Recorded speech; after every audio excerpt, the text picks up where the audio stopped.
السلام عليكم ورحمة الله وبركاته. زمان كنت بستغرب الناس اللي في أشد وأصعب أزماتها كانت بتضحك وعادي جدا ومفيش أي مشاكل. تستغرب هي الناس دي طبيعية ولا الناس دي مش طبيعية؟ أصلا في حد في عز أزمته والمصيبة اللي جايله دي ويضحك؟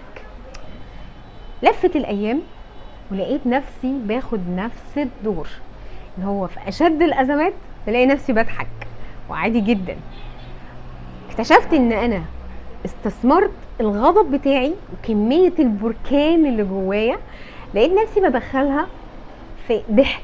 فبدال ما انا ما احود والاقي نفسي دخلت في مود العصبيه والنرفزه واني على اعصابي وازاي ولا ما ينفعش ان يحصل كده، انا الموقف ده عدى ازاي من غير ما اخد فيه اي رد فعل، وازاي ان انا ما كانش المفروض ان انا اتعصب على فلانه، وازاي ان انا في الازمه دي كان لازم ان انا اخد دور الاكتئاب وافضل قاعد حزين وافضل قاعده مكتئبه وافضل قاعده مخنوقه. اصلا انا المفروض ان انا في مشكله وفي ازمه. لا، استثمارك للخنقه والضيق اللي هي بتيجي على اعصابك وتلاقي نفسك دخلت في مود بقى ضغط عالي، سكر مره واحده فجاه. ليه؟ عشان خاطر انت من عصبيتك جالك السكر، من شده ازمتك فانت جالك السكر وبدات تزعل وبدات تحط في نفسك وبدات تتخنق، فلقيت نفسك بتدخل في مود المرض وضغط مرضي غير عادي.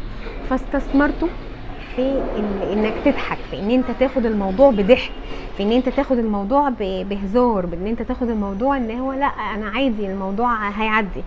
علشان كده لازم، مش لازم بالظبط، هو في ناس عندها الحاجة دي. انا من ضمن الناس الحلوة دي اللي هو في اشد الازمات. عشان كده صحابي والناس القريبة مني دايما بتعرف ان انا لما بضحك بشكل كده مش هستيري بس بضحك في عز المصايب، بيعرفوا ان انا جوايا بركان. فبدال ما اخرجه في البركان ده واتعصب ويحصل لي حاجات وتلاقي بقى ضغط وطي وضغط عالي وحاجات كده غريبة، فاستثمرته الضحك. فبلاش نلود على نفسنا قوي كده ونستثمر كل العصبية بتاعتنا في ضحك. خلص الكلام. سلام.